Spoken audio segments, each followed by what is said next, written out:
Al Jazeera podcasts. Today, the story of a Lebanese-Canadian professor accused of a 1980 bombing.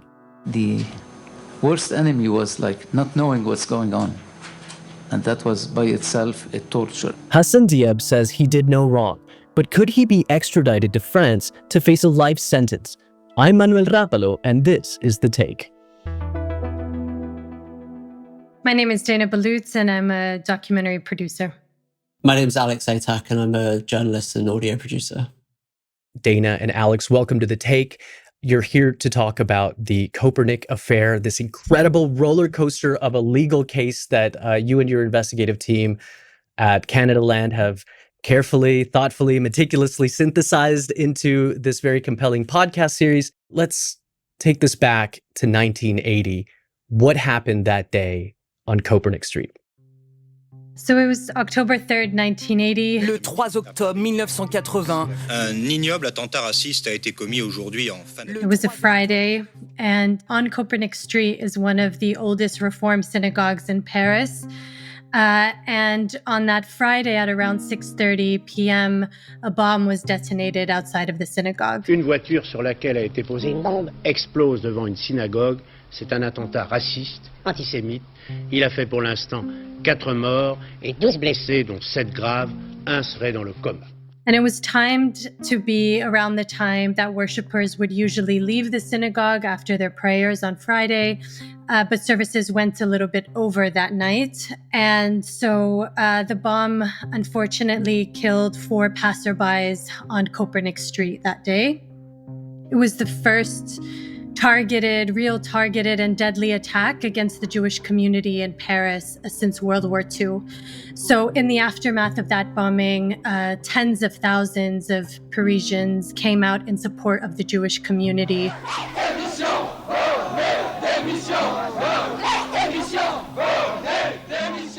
It was really a turning point and a dark moment in history for France. And what's sort of insane and fascinating about this case is that despite there being an investigation in the wake of this attack, the case just sort of goes cold after a while. And then fast forward to 2007, in walks this judge, Marc Trevedick. Alex, I'm wondering if you can tell us about that. How does Hassan Diab, how does that name even show up after all those years? So there were sort of initial police investigations into who committed the attack. You know, their leads dried up pretty soon. I mean, the case had sort of slipped onto the back burner. And it wasn't until, as you said, 2007, when a new investigative judge took over in the Paris High Court Anti-Terrorism Unit. And his name was Marc Trevedick. He had a reputation as a kind of stubborn investigator, as somebody who could kind of find new ways to interpret old evidence. When you are an investigating judge, you are working for the victims. It seems that for the victims, the bomb attack was yesterday, you see, because their life has changed forever. So Marc Trevedick dug up, some more circumstantial evidence that seemed to point in the direction of Hassan Diab, this sociology professor living a reasonably quiet life in Ottawa. This is still in 2007. He's working as a sociology professor. Can you tell us what happens that day that in the podcast you say changes everything? Yeah, so it's 2007. Hassan Diab, as you said, is teaching a sociology class at the University of Ottawa. And he sees a man sitting in the back row. After class, as students, talk to him and are asking him questions, this man also approaches him and starts talking to him, asks him, do you know that you are a suspect in the Copernic synagogue bombing? This man, it turns out, was a man named Jean Chichizola. He was a reporter for Le Figaro newspaper in France, and he had flown from Paris to Ottawa to confront Hassan Diab and to ask him, what he thought of him being a suspect. And in Hassan's version of events, this is the first time that he ever hears about the Copernic bombing. And this is the first time that he learns that he is a suspect in this bombing. It was like one of the biggest shocks in my life. Like, what? So imagine a journalist approaching you after class with, dozens of students around you, asking you, in public about where you were on October 3rd, 1980, decades ago. And Hassan says that he initially thought that it was a joke, that there was a candid camera somewhere. The very worst case scenario, he thought maybe it's a case of mistaken identity. Mistaken identity. Hassan Diab is a quite common name in Lebanon and across the region. So he thought, this is just a case of mistaken identity. But he did tell the journalist, listen, I'm here. I'm happy to answer any questions that officials might have. And he didn't think too much about it. But pretty soon, Hassan starts noticing people watching him, strange people showing up at his door, and he learns that he's being surveilled by Canadian authorities. Well, there's 6 years of extradition hearings that follow that. Eventually, he is extradited to France. The Supreme Court will not hear this appeal against extradition, and it now seems inevitable that he will be taken to France, where he is wanted as a suspect in an October 1980 bombing. He spends 3 years in a high security prison in France. Dana, you described those years in prison as being particularly bleak. Can you talk a little bit about what that experience was for Hassan? Yeah, so Hassan was put in the Fleury-Mérogis prison, which is one of Europe's largest detention centers, and it's where a lot of high-profile, most violent criminals are often held. Hassan was put in solitary confinement. He was inside his cell for about 20 hours a day, with very little access to the outdoors. Even when he would leave his cell, it was all covered. And he talks about how difficult it was during those years because, as he says, he didn't speak French, and there was no one, unlike others or other inmates around him. He didn't have any family in France. No one came to visit him except his lawyers. So it was quite, it was quite a tough experience. He also, talks about how his mental health deteriorated during those years. I would qualify it as big thing like torture. He tells stories about how he didn't want to eat the prison food because he saw the food as a form of control. So he would forage dandelion from the perimeter of the prison and eat that. He would soak onions to make them, sweeter in his cell, and soak rice rather than and eat that rather than the prison food. He wouldn't look guards in the eyes. To him, they didn't exist. He spent a lot of his time writing letters and journaling and trying to read as much as possible and, move his body. But Hassan lost a lot of weight and his mental health definitely deteriorated. He even talks about having hallucinations during that time. So it was particularly bleak for him. And this goes on until something unexpected happens. In walks a new judge. Mm-hmm. Alex? Yeah, a year into Hassan Diab's detention at Fleury-Mérogis, 2 new judges took over the role of the investigating judge in the Paris High Court Anti-Terrorism Unit. And so they kind of came at it with the same brief as Mark Trevidick did in 2007. Their job was to investigate it, and they did. And, Hassan Diab's alibi has always been that he was in Beirut at the time of the attack studying for his exams. He was a student at the Lebanese University at the time. And so, they spoke to people who were also at the Lebanese University at the time, and they attested to Hassan Diab's presence in Beirut on October 3rd, 1980. And so what they started doing was kind of slowly peeling back new layers to the case and finding that the case, as Mark Trevidick had presented it, wasn't quite as straightforward as maybe you might have thought. So after 2 years, when they eventually announced the results of their investigation, they decided that there wasn't enough evidence in the file to keep Hassan Diab in detention. There wasn't enough evidence to bring him to trial, and they ordered his release from prison. I'm beyond thrilled to see my wife and children and to finally be able to hug them outside the confines of a prison. So he's released from prison, let's take a step back from this. This is such a convoluted, complicated case. It's a story that you were both investigating. I'm curious how long it took you to go through all of this evidence. Dana, tell me about this process, the experience for you as investigators with all of this convoluted evidence and how it impacted your view of this case. Alex and I spent a year and a half really reporting and investigating and talking to dozens and dozens of people around this case. We tried to really approach this from as much of a blank slate as possible. Although there's a ton of stuff online when you Google it, we really tried to make sure that we were, entering this, looking at the evidence as if we had known nothing about the case. And really, we didn't know anything about the case. We learned about the story when Hassan was convicted in 2023. Throughout the journey, you start, having some sorts of doubts based on the evidence in the court files. And eventually Alex and I both land in kind of a similar place where it's hard to see how, given the evidence and how flimsy the evidence is, it's hard to see how Hassan Diab's guilty conviction is valid.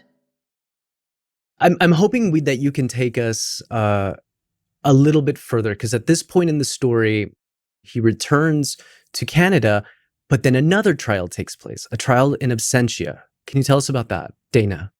Yeah, so Hassan returns to Canada, and of course, it's like a really happy day for him and his supporters. He has a big support network in Canada. But pretty soon after that, they start getting news and kind of rumblings out of Paris that there was going to be an appeal, basically. And in 2023, there is a trial in France all over again. And this time, Hassan is tried in absentia, found guilty. Some more breaking news this hour. An Ottawa academic accused of bombing a synagogue in Paris in 1980 has been found guilty by a court in France. So imagine he's returned to Canada in 2018, and by 2023, he is convicted, and there's an international warrant out for his arrest as we speak. More with Dana and Alex after the break. So to recap, Hassan Diab has gone through a long, convoluted legal process, including 6 years in extradition hearings in Canada, 3 years spent in a high-security prison in France until he's eventually released, returned back to Canada. He then faces a trial in absentia, again, now facing extradition, possibly a life sentence. Almost half a century has passed at this point since the original event that set everything in motion, which was the bombing of the synagogue in Copernic Street. A lot of things have happened. Changes in the political trade winds in Canada, even recent months, have shaped this case. Dana, how do you think the political climate in Canada, in France, has shaped the fate of this case and the fate of Hassan Diab? Well, we still are yet to see what the fate of Hassan Diab will be, but it doesn't look good for him. Justin Trudeau, who once expressed support for Hassan and said that, what happened to Hassan should have never happened, is now on his way out. So in Canada, at the moment, there is kind of similar to the US, an uptick in support for more right-leaning politicians, and many of them in Canada have been, posting on their social media that, they're outraged that a convicted murderer is still teaching in Canada's universities. So there is, in kind of an uptick in conservative politics in Canada, there is more attention to Hassan's case, and we're not sure what his fate will be, but it just doesn't look as, it doesn't look really good for him at the moment. And that has a lot to do with the sort of contrasting perceptions that there are depending on where you live in the world about Hassan Diab. Yeah, I mean, something that we kind of encountered in the podcast is that there are two very different narratives about Hassan Diab, almost depending on which side of the Atlantic you're asking, right? So in Canada, You know, there's a lot of support for Hassan Diab, basically. I mean, even in the media. He wasn't there, and they should know. The proof should tell them that it's so. He was miles away in Beirut when that bomb was set to go. The overwhelming perception that we encountered was that, you know, this was a wrongful conviction. And yet when you're in France, I mean, I think you'd be hard pressed to find almost anybody in France in the mainstream who thinks that Hassan Diab is innocent, right? I mean, the overwhelming narrative in France is that, you know, this is a man who is guilty of the crimes he's accused of and who should come to France and face justice. Let's talk about those competing narratives. Dana, there's been a flurry of fresh media attention, social media attention. There have been quotes by conservative politicians calling for Hassan to be removed from his place at the university. He's been retweeted by Elon Musk. There's a lot of high-profile people speculating on this. I'm wondering if you can tell us what your reaction is when a case like this is suddenly put under tweeting power of someone with the clout of Elon Musk. It's amazing how much power one post by one man can have on someone's life. You know, it's quite chilling in some ways. Hassan has received death threats that are, you know, targeting not only him, but his young children and his family. A lot of right-leaning media outlets have said that he was terminated as a result, but actually that's not the case. His teaching contract at Carleton University had just naturally come to an end. But his life has really been upended all over again. I mean, I think for Hassan, this is like another storm, and he kind of expects these storms at this point. But to have Elon Musk, you know, arguably one of the most powerful men in the world, bring attention to his case like this, there's a very real impact on his life and the life of his two young children. And Alex, how does this gap between the justice system and the court of public opinion ultimately shape the actual judicial verdicts? I would say that, you know, I don't know, anything I say would be speculation, to be honest. What I was about to say is that, like, I feel like there might not have been another trial in 2023 if this case hadn't received the attention it had. And, you know, if this wasn't still such an open wound in Paris, and, you know, Mark Treverdick said it himself to us that part of the reason he wanted to, like, look into this again is because of the sort of, like, the sort of urgency that was felt over the kind of from the public for the need to find answers. So that's fed into it a bit for sure. But also, like, you know, it's right that there should be due process for this kind of thing. It's right that this case should be investigated. Like, it's an awful attack. It's an awful anti-Semitic attack. And, like, I don't blame anybody who would want to sort of push this case until it reaches a resolution. It's just that as we found in our investigation, the clues and the evidence that they found that point towards Hassan Diab, the person they've ultimately pinned it on, you know, it's circumstantial at best, and frankly, we found it to be weak and inconclusive. There are many injustices in this story.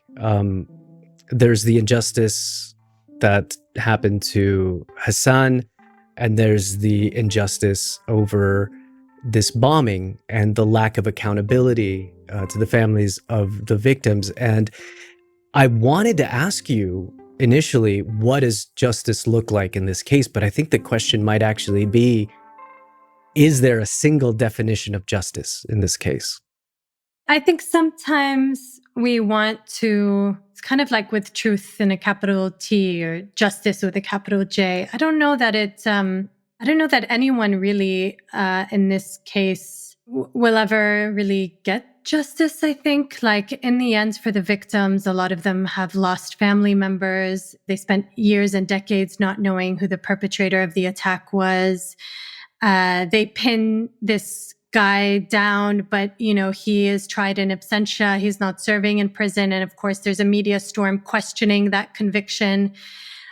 I'm sure that's not justice for the victims. And for Hassan Diab, who, if you believe that he is innocent, that's not justice for Hassan either. He is technically free in Canada, but he's not free, right? He can't really live a normal life. And so, yeah, and we have to ask ourselves, like, justice for whom? And is justice for one party, does that also mean injustice for another? And whose justice in the end wins, sort of. But I don't think anyone in this case can really, truly ever get justice for what's happened already.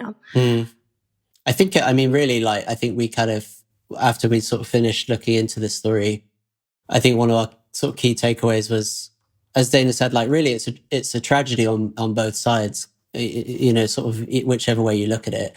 But also it's like it's a failure of the justice system on both sides. I mean, in France, you have a man who's been convicted in absentia for a crime on evidence that's been described as weak by a Canadian judge. And by the way, he's not the only person to have described it as weak. Like, almost every human rights group who's looked at this, campaigners, like, there are many people much more qualified than Dana and I to say that this evidence is spurious and weak at best.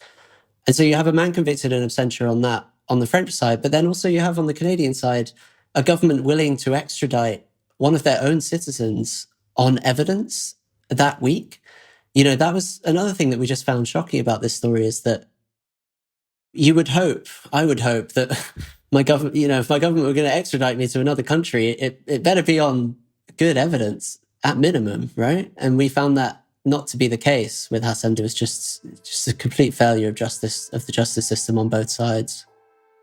I'd love to go down the rabbit hole, but I think instead I'm going to suggest that our listeners, after they're done with their a marathon of really great Al Jazeera podcasts, that they hop over to Canada Land and check out the Copernic Affair. It is riveting. Dana Ballout, Alex Atack, hosts of the Copernic Affair podcast. Thank you very much for joining us on The Take. Thanks for having us. Thank you, Manny. And that's The Take. Now we want to hear from you. Did you know Hassan Diab's case? What do you think the Canadian government should do about him? And what about the victims of the hate crime against the synagogue? Do you think justice can be obtained for them at this point, 4 decades after the bombing of the Copernic Square in Paris? I'll be going through your comments, and don't forget to hit that subscribe button. See you tomorrow.